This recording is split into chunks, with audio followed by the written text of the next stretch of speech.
to the channel, guys. Welcome back to another day in paradise in this great land down under. The hell, it's closed. That's not the right entrance, that's why.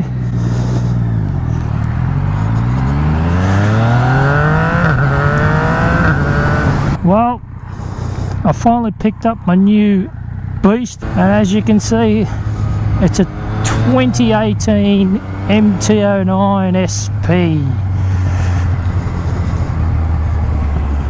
What the hell's that? All those spikes there. And it's not brand new. It's a 2018 model, so it's not 12 months old yet. It's 6 months old. It's in immaculate condition. It's done nearly 5,000 kilometers, and I'm really enjoying it. I've had it for a couple of weeks now. I just thought I'd come down here and do a bit of a walk around and show you it. And I haven't been down here for a long time. Years and years. Where will I go? Where will I pull over? I should have come earlier this morning.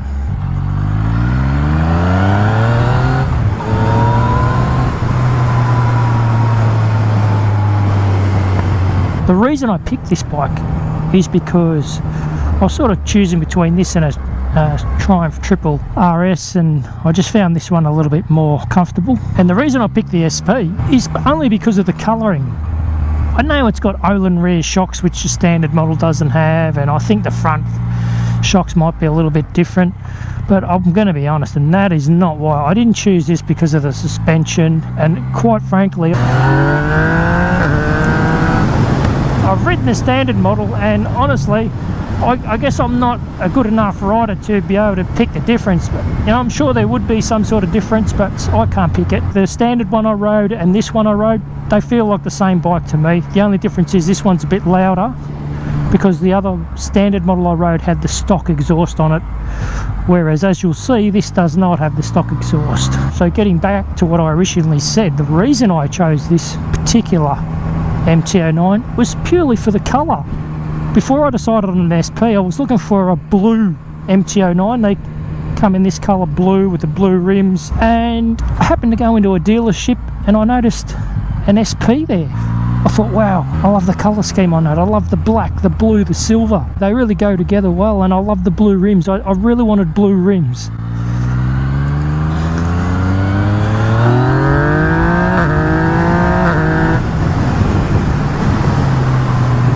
Initially I thought, well, you know what, I think I'm going to have to buy a brand new SP.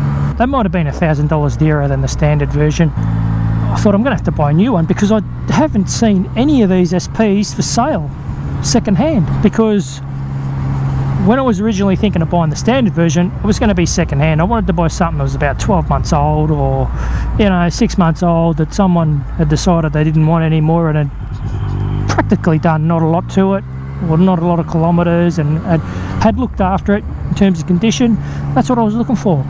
Anyway, to cut a long story short, I came into contact with a motorcycle wholesaler. We got talking. I basically told him that I'd sold a Harley and I was looking for 2 bikes, and the 2 bikes I was after. He told me about this particular bike that he'd come into possession of in Sydney. This is a Sydney bike. Now I'm in Melbourne, so Sydney's 800-900 kilometres north of Melbourne. Anyway, I was a little bit hesitant because he wanted me to commit, you know, put a deposit down on this particular bike, and my issue was I've not seen the bike physically, I've not ridden the bike, nothing, and that was completely foreign to me, to be able to purchase something that I hadn't laid my very eyes on. I'd only seen a few pictures, and the pictures look great, but you know, Photoshop can do some amazing things. So, and he understood that. So anyway, he seemed fairly genuine. I really looked into it, you know, looked into his company, and basically I put down a deposit for him to bring it down. That was sort of showing my commitment to him, that I wasn't dicking him around, I wasn't wasting his time. And basically he said to me, listen mate, bike gets down, if it's not what I've said it was and you don't like it, money back, no dramas. He said, I'll end up probably selling it down in Melbourne anyway. The bike came down, I checked it out, and sure enough, it was exactly what he described it to be. It was in good nick. It had a few mods done to it, which I was really happy about, because the other bike I've bought from the same guy is in its stock form pretty much, and needs a few dollars spent on it. So the fact that this one's had a few mods spent on it that I would have spent money on has freed up cash for me to tip into the other bike, which I'll reveal probably next week. I'll find a nice place to pull over and we'll do a walk around.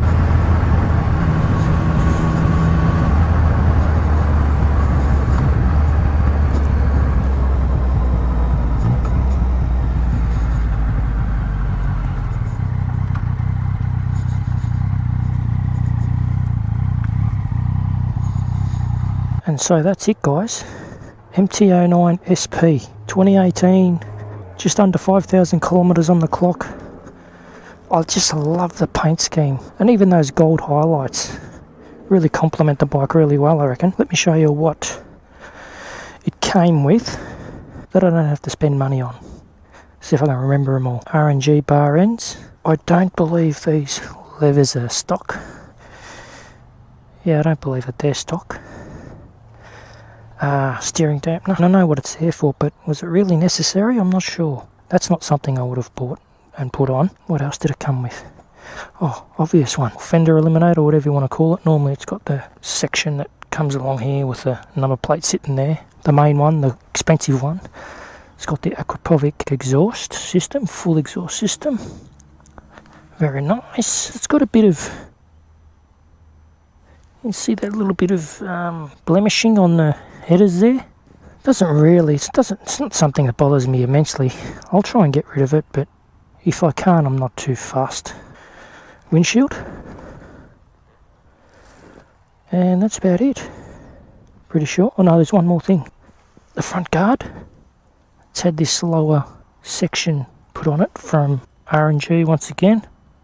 So it's that lower section of the front fender, the windshield, the bar ends, the levers, the exhaust, the fender eliminator, and that's it. Oh, there is one other thing, guys, it's had done. It's had these paddock stand connections, whatever they're called, put on. That's it. So I don't know what that would all tally up to dollar-wise, but got to be at least a couple of grand there, I would have thought.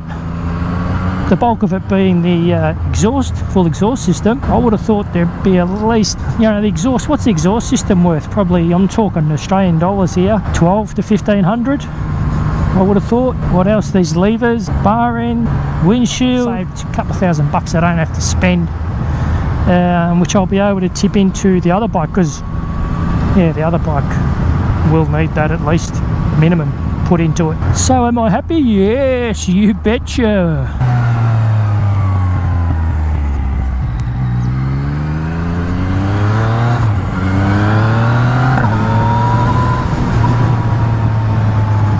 When you use a quick shifter, the exhaust gives that crack. That crack when it changes gear. Love it. Sounds great. The exhaust still has the baffle in it. I'll put it up on the screen to show you. There's this little black sort of grommet cover type thing. You take that off. There's a screw there or a bolt there. You undo that bolt and you pull the baffle out, and obviously the bike will be a lot louder. I ain't going to do that. I'm quite happy with the way this bike sounds. I know it sounds a lot louder than stock. It's not obnoxiously loud. It's nice. I might pull that baffle out one day just for the hell of it to see how loud it is, but I definitely won't be leaving it out. It's got some decel pop when you back off the throttle. Not too much like a gunshot pop. They're just nice, soft. Really nice. I like it.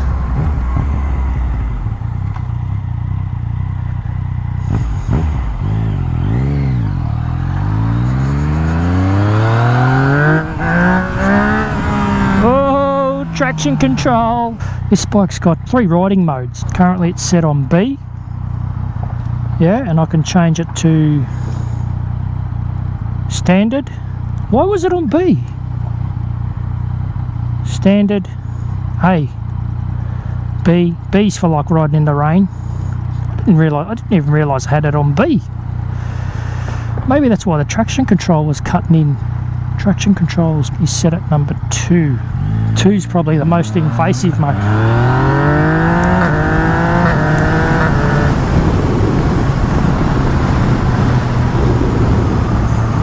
didn't realise I had it in bloody B.